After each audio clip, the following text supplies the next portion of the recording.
نحمده ونستعينه ونستغفره ونؤمن به ونتوكل عليه ونعوذ بالله من شرور انفسنا ومن سيئات اعمالنا من يهده الله فلا مضل له ونشهد ان لا اله الا الله وحده لا شريك له ونشهد ان محمدا عبده ورسوله بالحق بشيرا ونذيرا اما بعد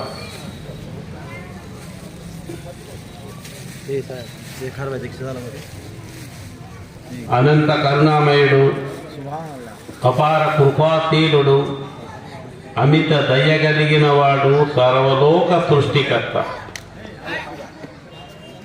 తెలుగులో, అరబ్బీలో, ఇంగ్లీష్లో రకరకాల పేర్లతో పిలుస్తారు దేవుని. ఇక్కడ అరబ్బీలో అల్లా అంటారు. అల్లాకు డెఫినేషన్ ఏమిటి? సృష్టికర్త, ఈ క్రియేటర్. ఎవరైతే ఈ భూమిని, ఈ ఆకాశాన్ని, ఇందులో ఉండే సర్వస్వాన్ని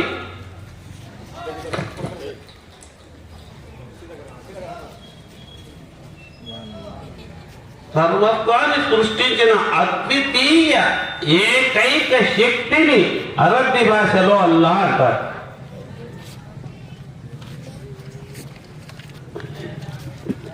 హిందూ గ్రంథాలు మన సోదరులై 3000 సంవత్సరాల కిందట వచ్చాయి, అవి సంస్కృతంలో ఉన్నాయి. క్రిస్టియన్ సోదరుల గ్రంథాలు హిబ్రానీ భాషలో వచ్చాయి, 2000 సంవత్సరాలు దాటాయి.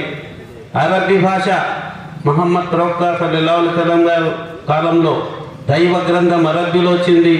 దాని 1500 సంవత్సరాల దగ్గర అవుతున్నాయి. ఈ భాషలన్నీ మానవునికి దూరంగా ఉన్నాయి. కాబట్టి మానవుడు దేవుని సరైన అవగాహన చేసుకోలేకపోతున్నాడు. ఆ అవగాహన చేసుకోకపోయడానికి కారణం ఆ గ్రంథాలు మనకు పరిచయం లేని భాషలో ఉన్నాయి.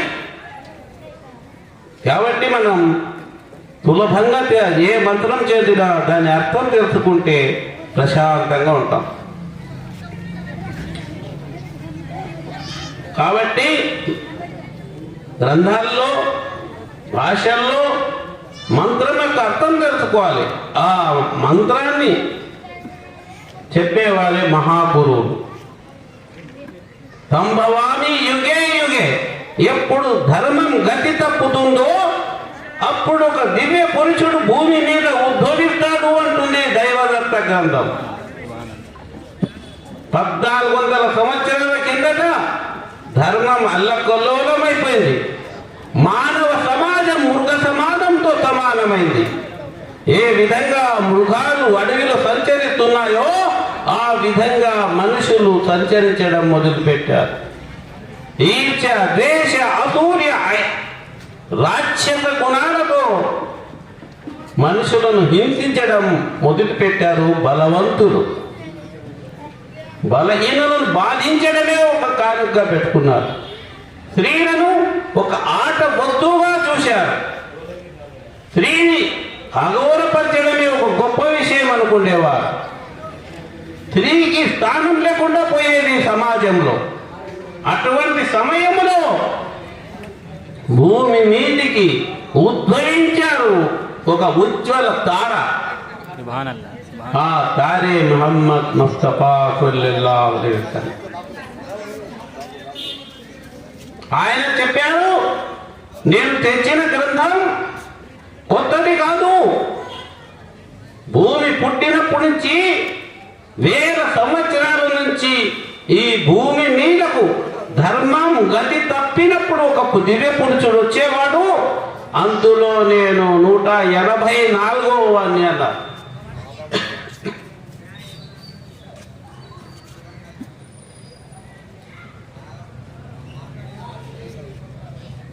నేను తెచ్చింది కొత్త ధర్మం కాదు, సనాతన ధర్మమే అన్నారు.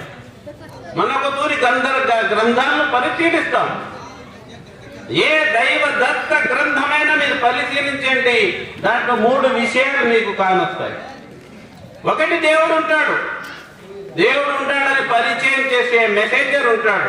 ఇది అంబాసిడర్, మెసెంజర్, ప్రవక్త. దేవుడు ఉంటాడని పరిచయం చేసే ఒక వ్యక్తి ఉంటాడు, విశ్వగురు. రెండవది, నువ్వు చేసుకుని అనుభవిస్తావు అంటాడు. పమయామల్ నిష్కాల జరతిని ఖైరియరా వమయామల్ నిష్కాల జరతిని షర్రియరా అంటుంది ఖురాన్ గ్రంథం. నువ్వు చేసింది అనుభవిస్తావు అంటాడు. 4వ విషయం దైవం, అది నిక్షిప్తమై ఉంటుంది. కానీ ఈ 3 విషయాలే బహిరంగంగా మనకు ఎదురవుతుంటాయి. ప్రతి గ్రంథంలో ఈ 3 గ్రంథాలు ఉంటాయి. 4వ విషయం కూడా ప్రతి గ్రంథంలో ఉంటుంది, అది నిక్షిప్తమై ఉంటుంది. కాబట్టి ఏ గ్రంథంలోనే ఈ విషయాలు ఉన్నప్పుడు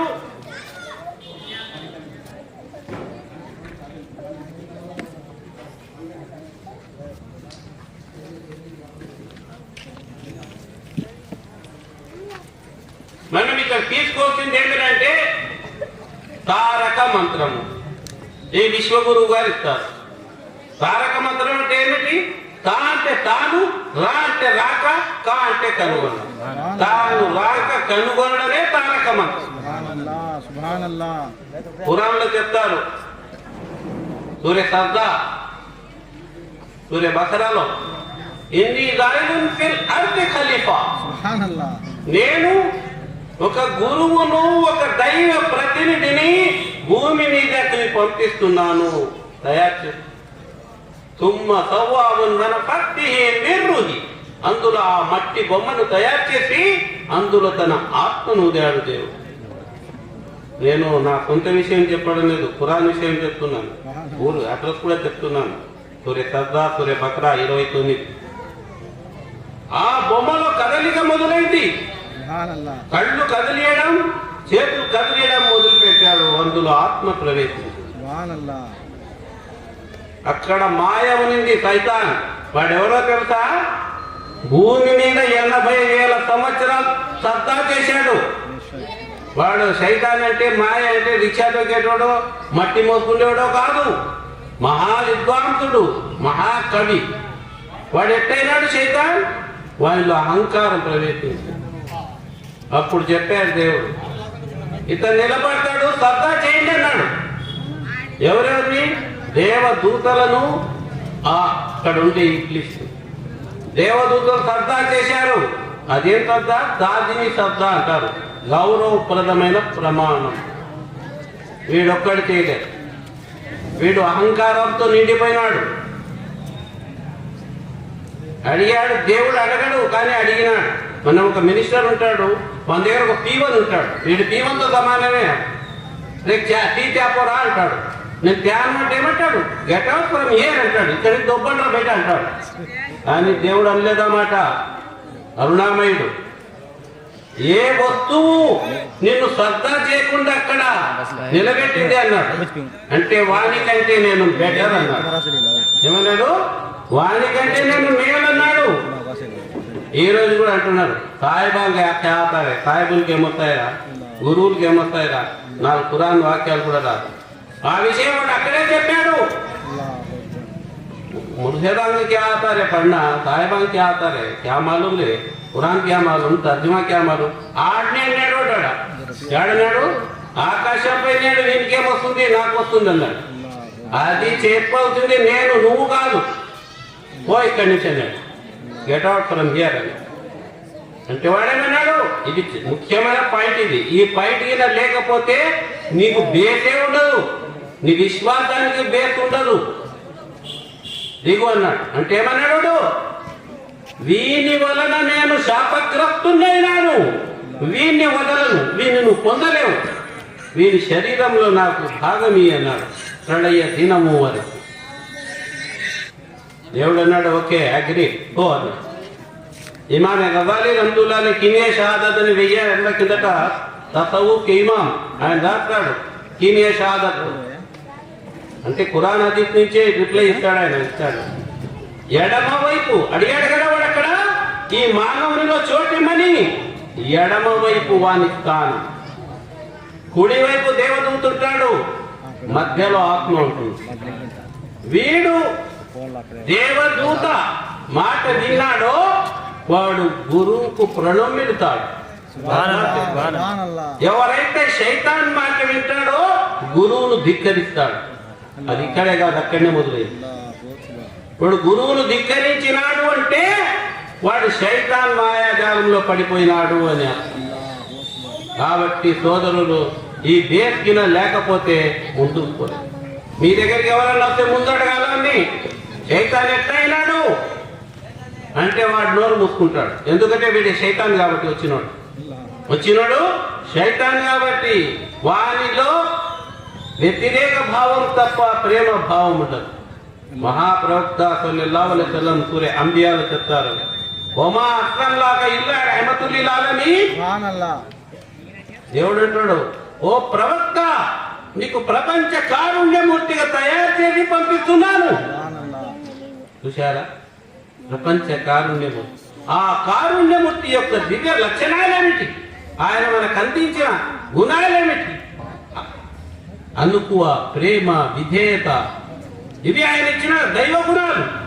రాజ్యత గుణాలేమిటి, ఈర్ష్య ద్వేషం అసూర్య, ఏదేవాన్ని తక్కువ చేసి మాట్లాడడం, నేనే గొప్ప అని అనుకోవడం, ఇది ఈర్ష్య గుణం.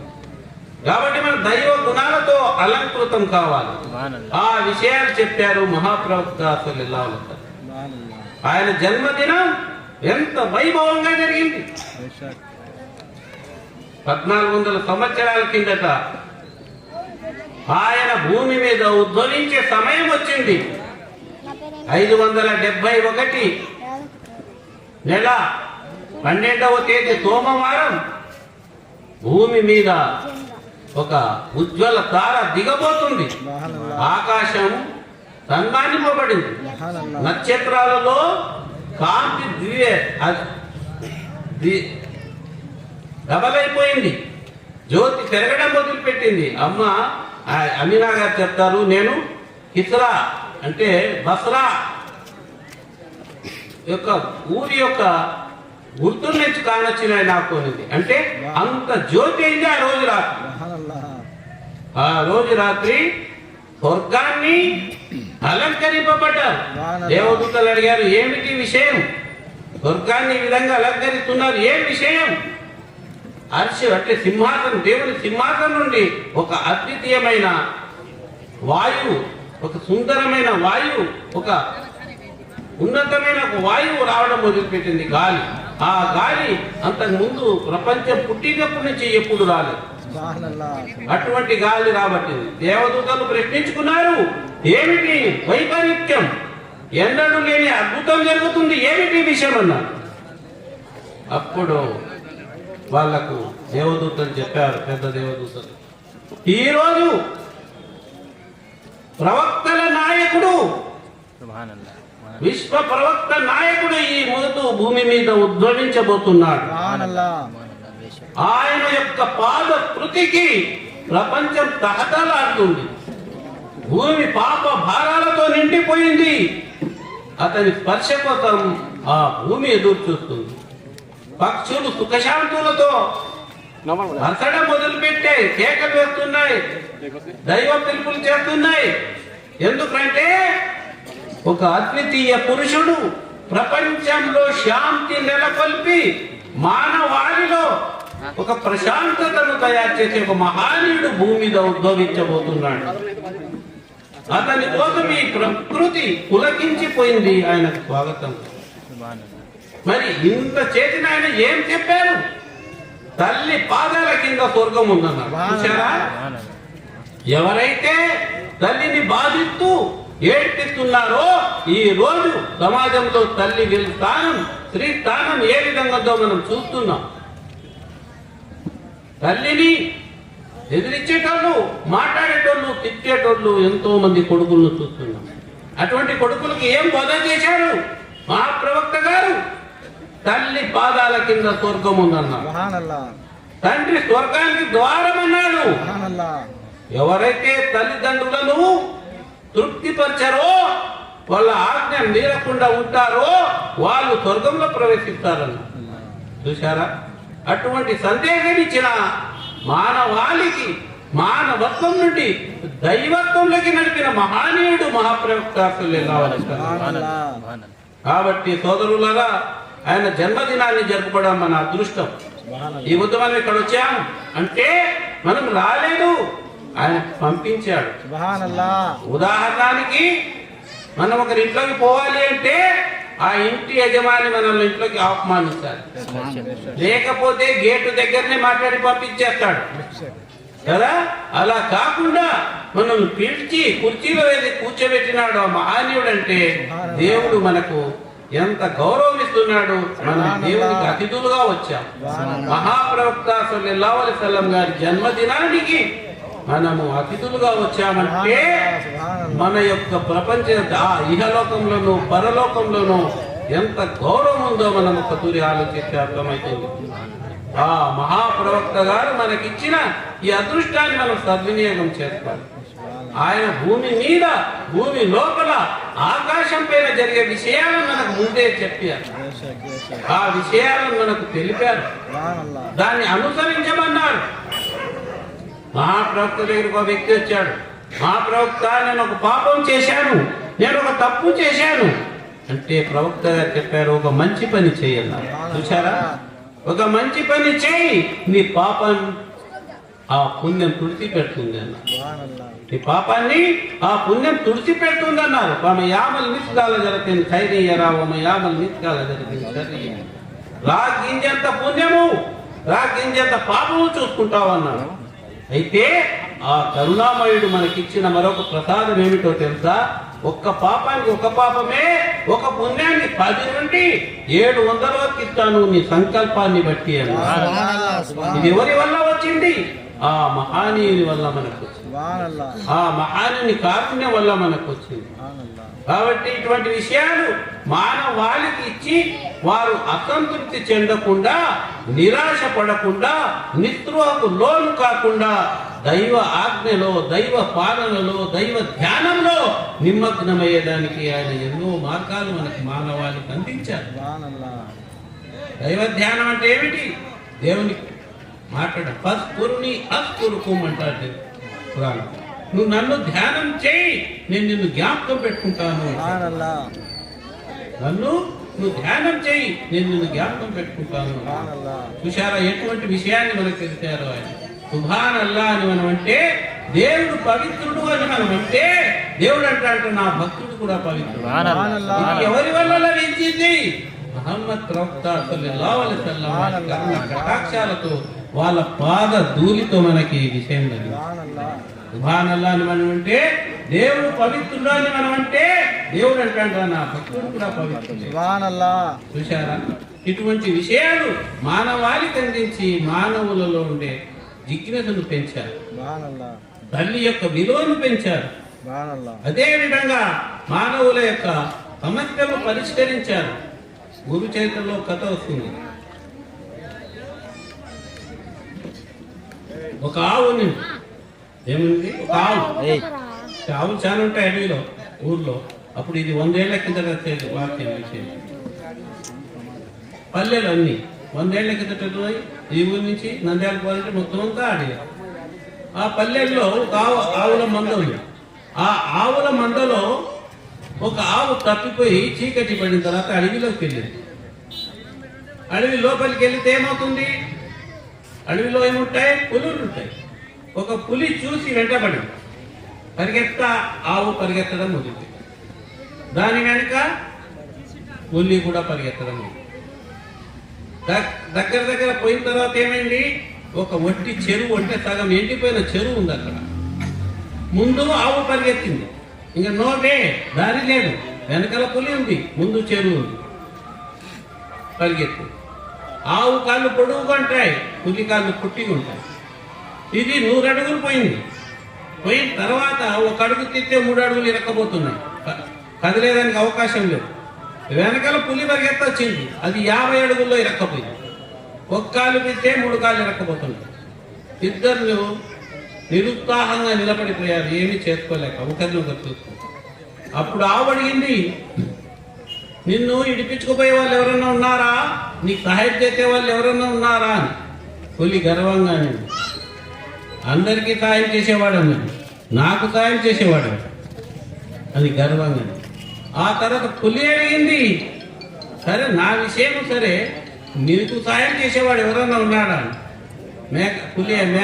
ఆవు అనేది చూడు రోజు ఆవు యజమాని పల్లెకి పోయి 10 మందిని పిలుచుకొని దారి చేస్తూ తీసుకుని వచ్చాడు. తీసి పులి ముందరనే ఆవును కడిగాడు, బాగా కడిగి పిలుచుకొని పోయాడు. పోతూ పోతూ ఆవు అనేది చూసావా, వచ్చాడు, పిలుచుకుపోయాడు. మనం భూమి మీద గురువును అనుసంధానం చేస్తే మన ఆపదల సమయంలో మన దత్తగిరి స్వామి, మన రసూలుల్లా స్వామి, వీళ్ళు అందరూ మనకు ఆపదలలో వచ్చి మనల్ని ఆదుకుంటారు.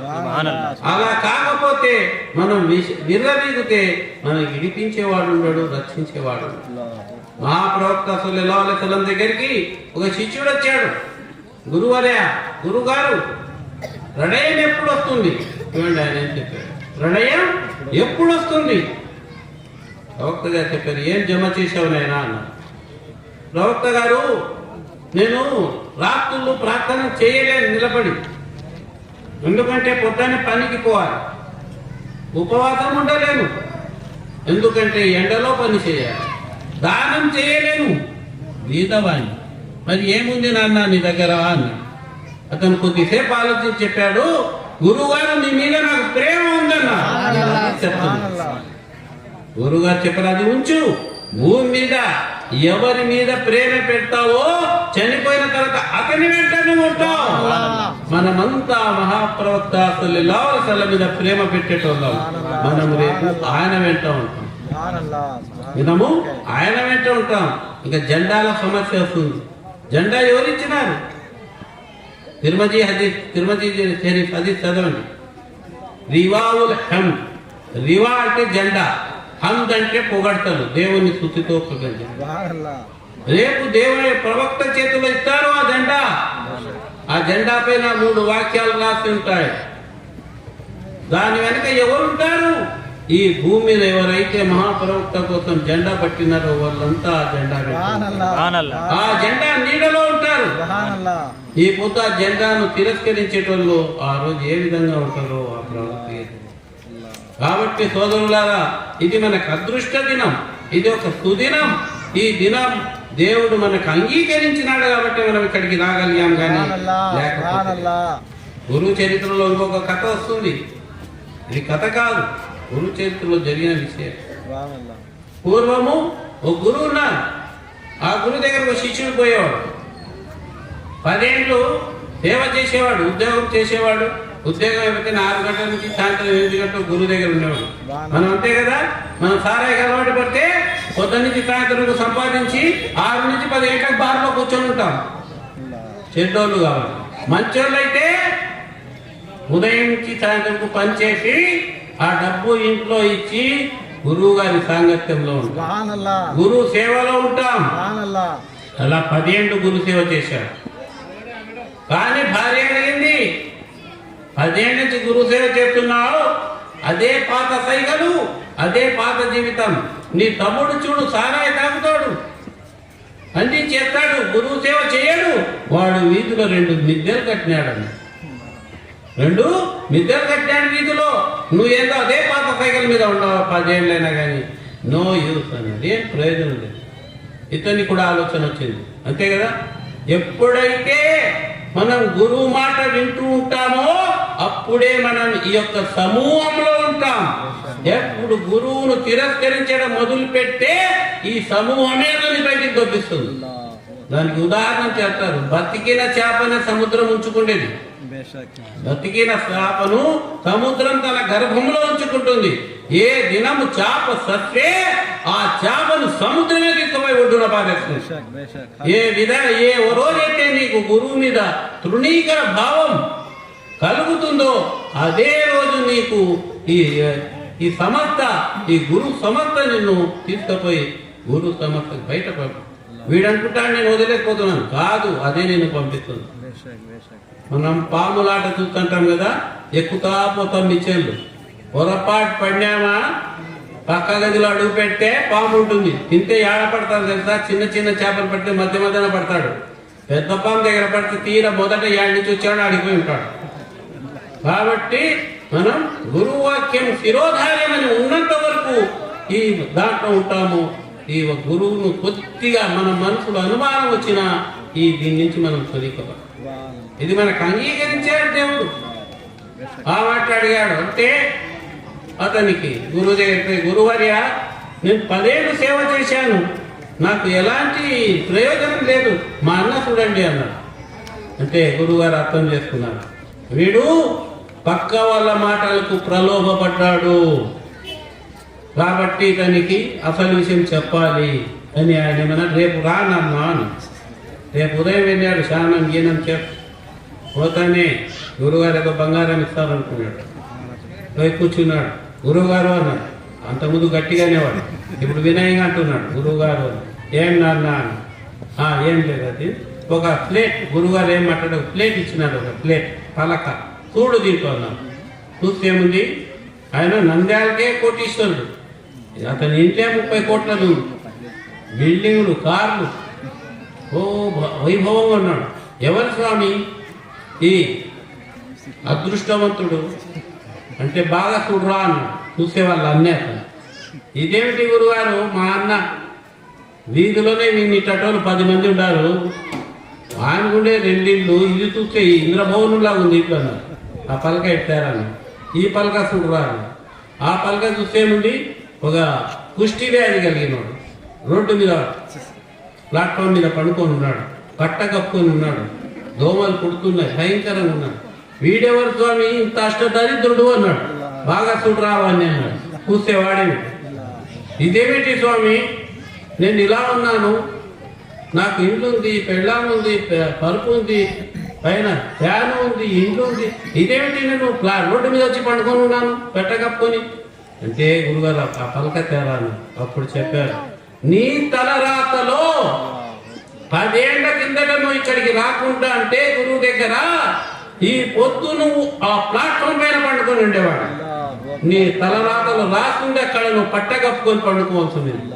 నువ్వు ఇక్కడికి వచ్చావు, ఆ పొద్దు నుంచి నీ కర్మ ఆగిపోతూ వచ్చి నీ నటుని ఆపింది అని చెప్పాడు. అప్పుడు అనుకున్నాడు అతను, ఓహో ఇదా నేను వెనకాల జరిగిన రహస్యం అని గురువు కాళ్ళ వేళ్ళ పడి అతని యొక్క బ్రహ్మజ్ఞానాన్ని తీర్చేస్తున్నాడు. కాబట్టి మనం మహాప్రవక్త సల్లల్లాహు అలైహి వసల్లం గారి జన్మదినాన్ని వచ్చాం. ఆయన గారి మహోన్నతమైన సందేశాన్ని మనం పాటిస్తూ ఇహలోకంలోనూ పరలోకంలోనూ సుఖశాంతులు తీసుకోవాలి.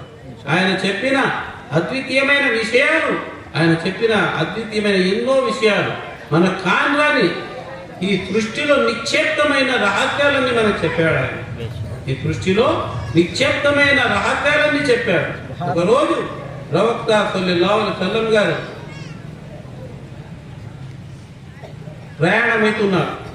ప్రయాణమవుతుంటే తురాక, మక్కా నుంచి మదీనా వెళ్తున్నాడు. తురాక ఆయన అంటారు, మహాప్రవక్తకు దివ్య జ్ఞానం లేదు అంటారు. మక్కా నుండి మదీనా వెళ్తున్నారు.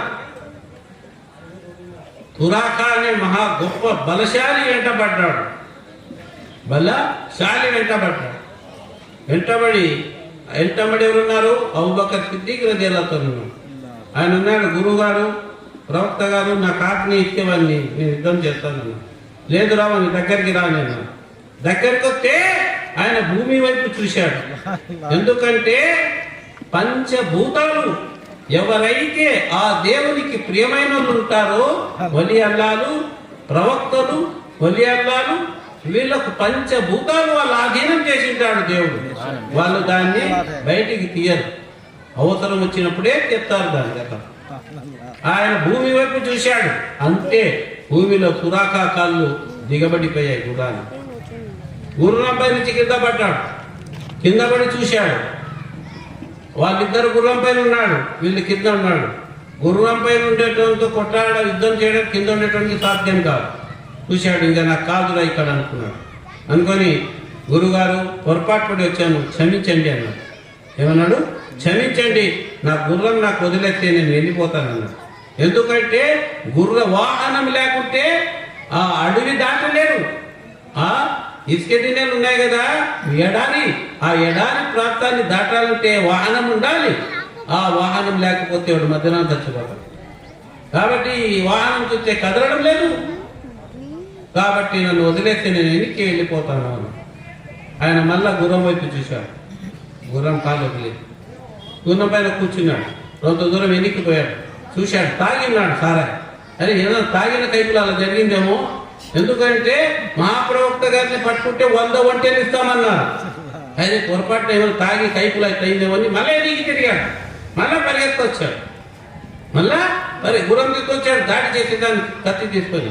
మళ్ళా ప్రవక్త గారు గుర్రం కాళ్ళ వైపు చూశారు, అంతే మళ్ళా కాళ్ళు దిగబడిపోయాయి గుర్రం. మళ్ళా పైనుంచి కింద పడ్డాడు. కింద పడి మహాప్రవక్త గారు ఈ తూరి క్షమించండి, నా పొరపాటు అయిపోయింది అండి. అప్పుడు ఆ కరుణామయుడు ఏం చేశాడో తెలుసా? శిక్షించలేదు. అతని చేతికి చూసి అన్నాడు, సురాకా, నీ చేతిలో కిస్రా ఇరాన్ చక్రవర్తి ఎంపరర్ చక్రవర్తి బంగారపు కంకణాలు చూస్తున్నాను, వజ్రపు కంకణాలు చూస్తున్నాను. ఇరాన్ రాజుకు ఆ కాలంలో ఉండే కంకణాలు ప్రపంచంలో ఎవరికి ఉండేవి కాదు, అంత విలువైన వజ్రాలతో పొదిగేవి. నీ చేతిలో చూస్తున్నాను.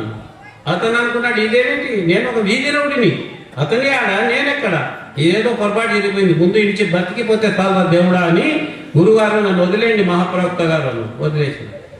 కానీ మక్కా మదీనా అన్ని మహాప్రవక్త పాదక్రాంతులైనాయి. సురాకా కూడా కల్మా చదివి గురుగారి శిష్యరికంలో చేరారు. ఉమర్ రలియల్లాహు తఆలా కాలంలో సురాకా మంచాన పడ్డాడు, అవసాన దశకొచ్చాడు. ప్రవక్త పోయాయి, ఉమర్ రలియల్లాహు తఆలా పోయారు, అయ్యే సురాకా తారక నామం చదువు, ప్రవక్త యొక్క ఇచ్చిన తారక మంత్రం చదువు అన్నాడు. చావు వస్తుంది నీకు, నీ టైం అయిపోయింది అన్నాడు. అతన్నాడు, లేదు నేను చావను. ఏమది అన్నాడు, నా చేతిలో ఇరాన్ ఎంపరర్ చక్రవర్తి యొక్క కంకణాలు నా చేతిలో తొడగనంత వరకు నేను చావనన్నాడు. అంటే ఆయన అనిపించింది, అప్పుడు అనుకున్నాడు ఆయన, ఇప్పుడు ఇరాన్ పతనమయ్యే సమయం వచ్చింది అని. ఉమర్ రలియల్లాహు అక్కడ దౌర్జన్యాలు పెరిగిపోయాయి, మనుషులను బానిసలుగా హింసించడం మొదలుపెట్టారు. ఆ తర్వాత అక్కడ ఒక యుద్ధం జరిగింది. ఆ యుద్ధంలో సురాకా ఆ ఎంపరర్ ఇరాన్ చక్రవర్తి వధింపబడ్డాడు. ఆయన బంగారం అంతా తీసుకొచ్చి మదీనాలో వేశాడు. వేస్తే ఉమర్ రలియల్లాహు ఆ బంగారం దిక్కు చూడడం లేదు, దాంట్లో వెతుకుతున్నాడు. అందరు అడిగారు శిష్యులు, ప్రవక్త శిష్యులు, మహాప్రవక్త గారు శిష్యులు, ఏమిటి ఉమర్ మీరు వెతుకుతున్నారు అంటే, నాకు ఒక విషయం, నాకు ఒక వస్తువు కావాలని వెతికి 2 కంకణాలు తీసుకున్నాడు. ఆ కంకణాలు తీసుకుపోయి సురాకా చేతికి తొడిగాడు. తొడుగుతానే సురాకా నొట్టించి వచ్చిన ఒకే ఒక వదం, లా ఇలాహ ఇల్లల్లాహ్ ముహమ్మదు. ఆ కలమ చదివి అతని ఆత్మ పరలోక ప్రయాణమైంది.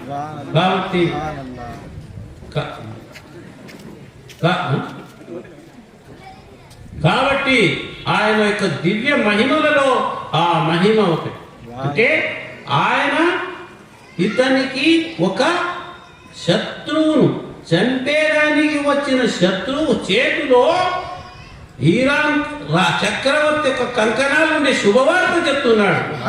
చూశారా, ఆ మహానుడు చంపన వచ్చిన వాళ్ళకు కూడా ఆయన ఇరాన్ కంకణాలని చేతికి వస్తున్నాయి, నువ్వు ఉజ్వల భవిష్యత్తు నీకు రాబోతోందని అతనికి చెప్పి వెనక్కి పంపించాడు. అటువంటి మహాకారుణ్యమూర్తి మహాప్రవక్త సల్లల్లాహు అలైహి వసల్లం, అటువంటి మహాకారుణ్యమూర్తి సల్లల్లాహు అలైహి వసల్లం. హిందా అనే ఒక అమ్మాయి, ఆమె అంటే నేను ప్రవక్త యొక్క కారుణ్యాన్ని గురించి మీకు చెప్తున్నాను. హిందా అనే ఒక ఆమె అమీర్ హంజా రలియల్లాహు తఆలా అనే వాళ్ళ చిన్నాయనను యుద్ధంలో చంపి అతని యొక్క గుండెకాయ నమ్ముతుంది. అటువంటి ఆమెకు కూడా ఆయన క్షమించి కలమానిచ్చాడు, అంటే తారక మంత్రం ఇచ్చాడు. అంతటి కారుణ్యమూర్తి ఆయన. అటువంటి కారుణ్యమూర్తిని ఈ భూమికి పంపించాడు సర్వలోక సృష్టికర్త మన కోసం. ఇది మన అదృష్టం. దీన్ని జరుపుకోవడం మన అదృష్టంగా మనం భావించాలి. మన మనసులో ఏముండాలి? నేను మీలాదున్ నబీ ప్రవక్త గారి పుట్టినరోజులో హాజరైనాను. ఆ దివ్య జీవులైన దేవదూతలు నా పేరును ఆ ప్రవక్త యొక్క సన్నిధిలో, ఆ ప్రవక్త యొక్క సహచరులలో మా పేరును రాస్తారు అని ఒక అద్వితీయమైన భావం, ఒక ప్రేమ మన ఉండాలి. ఇక్కడ మనం రావడం మన అదృష్టం. ఎందుకంటే ఈ పొద్దు భూమి మీద ఉన్నాం, రేపు భూమి లోపలికి పోతాం. అదే కదా ఖురాన్లో అదా ఇస్తారు కదా. ఏమిస్తారు అదా? హిందూ సోదరులో కూడా చెప్తారు, నా దాంట్లో కూడా చెప్తారు. ప్రతి దాంట్లో దైవ ప్రార్థన ఉంది. ప్రార్థనలో మనం అర్థం చేసుకునేది ఉంది. అదా ఏమిస్తారు? అల్లాహు అక్బర్, దేవుడు గొప్పవాడు. 4 తూర్లు పిలిచాడు, ఓ మానవుడా నిద్రపోతున్నావు, అస్సలాతు ఖైరుం మినన్ నౌమ్, నిద్ర కంటే నమాజ్ దైవ ప్రార్థన ముఖ్యమైనది అంటారు. అదే హిందూ సోదరులు కూడా చెప్తారు. కౌసల్య రామ పూర్వ సంధ్యా ప్రవక్తతే ఉత్తిష్ట నర చాకుల కర్తవ్యం దైవమాహికం అంటాడు. అది చదువు సుశీల బాగా పాడుతుంది. ముస్లిం హిందూ సోదరులతో అనుకుంటాడు, అదా అంటుంటే ముస్లిం సోదరుడు పని. అయ్యాల స్థల రా ప్రార్థనకు, అయ్యాలల్ ఫలా, ఈ పొద్దు భూమి మీద ఉండవు, రేపు భూమి నీ మీదకి వస్తుంది. భూమి పైన భూమి లోపల నువ్వు కృతార్థుని కావాలంటే ప్రార్థనకు రా. ప్రార్థనలు చేస్తున్నారు కానీ ప్రార్థన ఎలా చేయాలి? ఆ ప్రార్థన నేర్చుకునేదానికి ఖాజా గరీబు నవాజ్ ఇందర్ వలీ అతాయిలకు 20 సంవత్సరాలు గురువు దగ్గర శిష్యరికం చేశాడు. 20 సంవత్సరాలు. పాష్కట్ బుఖారా, ఆ కాలంలో రష్యాలో పెద్ద ముస్లిం విద్యాలయాలు, అక్కడ ఆలిం ముఫ్తీ కోర్స్ పూర్తి చేశారు. చూసి సూర్య హదీద్ ఆయత్ నంబర్ 4, ఓహు మాకుం అయినా మాకుంటు, నువ్వు ఎక్కడున్నావో అక్కడే దేవుడు ఉన్నాడు అంటుంది ఖురాన్. మీరు 4 కదా, 5వ వాడు ఉన్నాడు అక్కడ దేవుడు. మరి ఎలా ఉన్నాడు? దీన్ని ఎలాబరేట్ చేయండి అన్నాడు. అంటేనే అక్కడ ఉండేటోళ్ళు గురువులంతా అన్నారు, పుస్తకంలో ఉంది, నేను చెప్పాను, అది ఎలాబరేట్ చేయడానికి నా దగ్గర లేదండి. అప్పుడు ఆయన దాన్ని వెతుక్కుంటూ ఇరాన్ వెళ్ళాడు. ఉస్మాన్ హారూన్ అనే ఊర్లో ఉస్మాన్ అనే ఒక మహానీయుడు, మహాగురువు ఉన్నాడు, అతని దగ్గర దీని యొక్క రహస్యం ఉంది అని. అక్కడికి పోయాడు. ఆయన చూసి ఇతని ప్రశ్నకు నవ్వాడు. నవ్వి ఆ చెప్పుల దగ్గర పోయి కూర్చోపు అన్నాడు. మీకు ఉదాహరణ చెప్తాను. మన రక్తంలో బ్యాక్టీరియా ఉన్నాయి కదా, తెల్ల కణాలు, ఎర్ర కణాలు, టైఫాయిడ్ కణాలు, మలేరియా కణాలు, క్యాన్సర్ కణాలు ఉన్నాయి కదా. ఎన్నో 40 రకాల కణాలు ఉన్నాయి మన శరీరంలో. కానీ మనం రక్తం ఎలాగనే కానొస్తుంది. ఆ పురుగులు కానొస్తున్నాయా? మనం డాక్టర్ని పోయి అడిగి, డాక్టర్ గారు మాకు మలేరియా ఉందన్నారు మీరు, ఆ మలేరియా పురుగులు నాకేం కనపడడం లేదే, అందరి రక్తం మాదిరి నా రక్తం కూడా ఎర్రగానే ఉంది అంటే డాక్టర్ గారు ఏమంటారు? పోయి 2 ఏళ్ళు ల్యాబ్ టెక్నీషియన్ కోర్స్ చదివి రాపో, నీకు అర్థమవుతుంది అంటాడు కదా. అదే విధంగా ఆయన అక్కడ పోయి కూర్చున్నాడు. గురువు దగ్గర 20 ఏళ్ళ తర్వాత అర్థమైంది. మహాప్రవక్త సల్లల్లాహు అలైహి వసల్లం దగ్గరికి నమాజ్ ఎట్లా చేయాలో నేర్పించాడు ఆయన.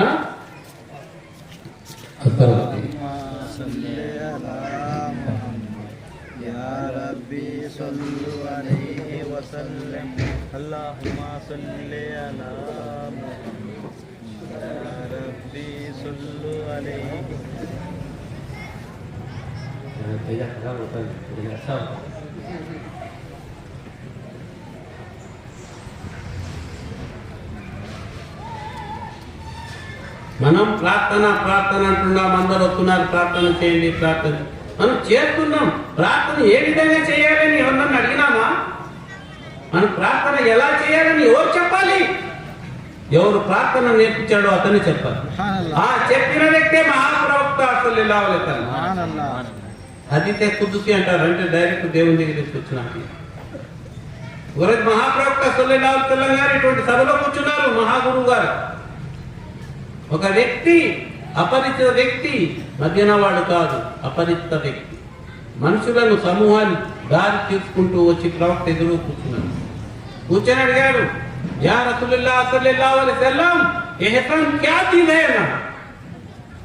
అంటే గురువుగారు చెప్పారు, దేవుని చూస్తూ ప్రార్థన చెయ్యి. నువ్వు నమాజ్ దేవుని చూస్తూ చెయ్యి. నువ్వు అలా చేయలేకపోతే దేవుడు నిన్ను చూస్తున్నాడని చెయ్యాలి. రెండు విధాలు చెప్పారు. ఒకటి, నువ్వు దేవుని చూస్తూ చెయ్యి. రెండు, నిన్ను దేవుడు చేస్తున్నాడని చెయ్యి. అది చేయలేకపోతే మరి మనం ఎలా ఉన్నాం? మూడు రకాలు ఉంది మన నమాజ్. ఒకటి మొహిసీన్ అంటే గురువుల ప్రార్థన. రెండు మోమిన్ శిష్యరికం చేసుకొని చేసే ప్రార్థన. మూడు ఏమీ లేకుండా చేసే ప్రార్థన. ఈ ప్రార్థన ఎలా ఉంటుందంటే, మూడో రకం ప్రార్థన బాడీ ప్రెజెంట్ మైండ్ ఆబ్సెంట్. 4 రకాతుల నమాజ్ నియత్ కడతాడు, సున్నత్ నమాజ్ 3లో నిలబడిపోతాడు. 4లో ఉన్నానా, 3లో ఉన్నానా, 4లో 3 నుంచి ఆలోచించి అల్లాహు అక్బర్ అని సదా చేసి వెళ్ళిపోతాడు. వీడు ముస్లిం. గురువు ద్వారా నేర్చుకొని, గురువు ద్వారా తెలుసుకొని సాధన చేసి నమాజ్ అవుతాడు, వాడు మోమిన్. నన్ను దేవుడు చూస్తున్నాడు, దేవుడు చూస్తున్నాడు అని ఒక భావనతో చేస్తాడు, వీడు మోమిన్. లేదు, మూడవది గురువు నమాజ్. ఆ నమాజ్ దేవుని చూస్తూ చదువుతాడు, అది మొహిసీన్కి నమాజ్. కాబట్టి ఇక్కడ ఏం చెప్తున్నారు, దేవుని చూస్తూ చదవాలి. మరి అది ఎలా? అది తెలుసుకునేదానికి ఆయన 20 ఏళ్ళు ఆడ కూర్చున్నాడు. ఎక్కడ కూర్చున్నాడు? గురువు దగ్గర కూర్చున్నాడు. ఆ తర్వాత ఏమొచ్చింది అతనికి తెలుసా? వాక్శుద్ధి వచ్చింది. ఏమొచ్చింది? వాక్శుద్ధి వచ్చింది. మన అజ్మీర్ గురువు గారి మహత్యాలు మనకు తెలుసు కదా. ఎవరైనా మహాప్రవక్త చుక్కలలో ఒక చిన్న రేణు, ఒక బిందువు, చిన్న బిందువు. ఆ సముద్రంలో, మహాప్రవక్త యొక్క సముద్రంలో, సముద్ర జ్ఞానంలో, ఆయన శిష్య బృందంలో కేవలం ఒక బిందువు మాత్రమే. ఆయనకు ఎటువంటి నిర్ణయం మనకు తెలుసు. అతని వాక్శుద్ధి ఎలా ఉన్నది, ఎప్పుడు వచ్చిందని? 20 ఏళ్ళు గురువు దగ్గర కూర్చునేది. 800 సంవత్సరాలు దాటినాయి. ఇప్పటికి జనం అక్కడికి పోతున్నారు. మీ లక్షల రూపాయలు లెక్క ఇస్తే నాయన గోరి దగ్గరికి మీరు పోరు, మీ సమాధి దగ్గరికి పోరు, కానీ అక్కడికి పోతారు. 10 రోజులు ప్రయాణం చేసి 2 రోజులు, 4 రోజులు, 5 రోజులు సమయాన్ని వెచ్చించి మరీ ఆడిపోతారు. ఒకరు కాదు, ఇద్దరు కాదు, లక్షల మంది పోతున్నారు. మనం ఎవరన్నా అంటే ఎవరు ఆడిపోతున్నాడు, ఎవరో 4 పోతున్నారు కాదు, కోట్ల మంది పోతున్నారు.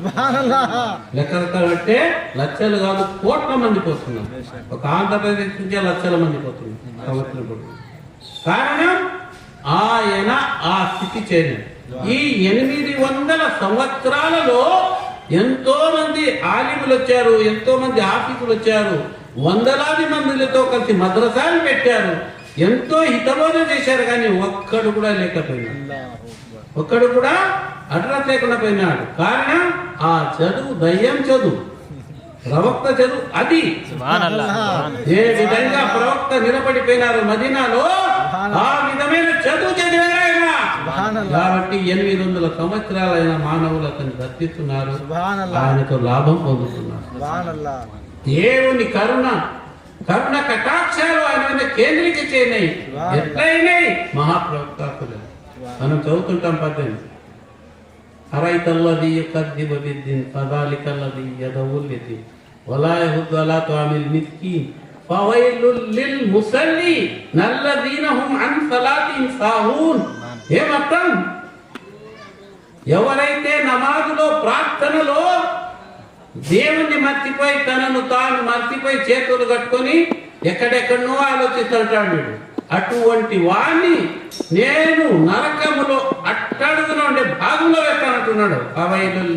ముసలి ఆ ప్రార్థన చేసే భక్తుల్ని అక్కడ వేస్తానంటున్నాడు. కాబట్టి మనం ప్రార్థన తెలుసుకోవాలి. యా అయ్యతుహన్ నఫ్సుల్ ముత్మయిన ఇర్జీ ఇలా రబ్బికి రాజియతం మర్దియ ఫద్ఖులి ఫీ బాది వద్ఖులి జన్నతి. ఆ చదువు చదవాలి, మనం తృప్తి పడాలా. ఇక్కడ కాదు, ఇక్కడే తృప్తి పడాలి, అక్కడ కాదు. ఇక్కడ మేము గద్దాలి గారు చెప్తారు, ఇక్కడ కాదురా, అక్కడ కాదురా చూసేది, ఇక్కడనే చూడాలి. ఇక్కడ చూడకుండా అక్కడ చూడలేడంటారు. అది చూపించే వాళ్ళే గురువు.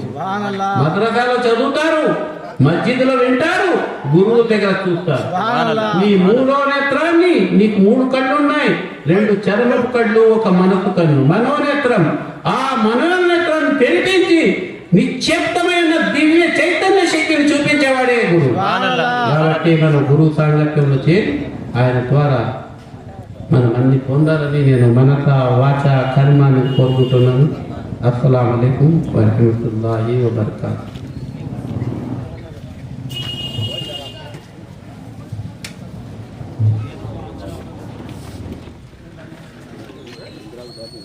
Oh,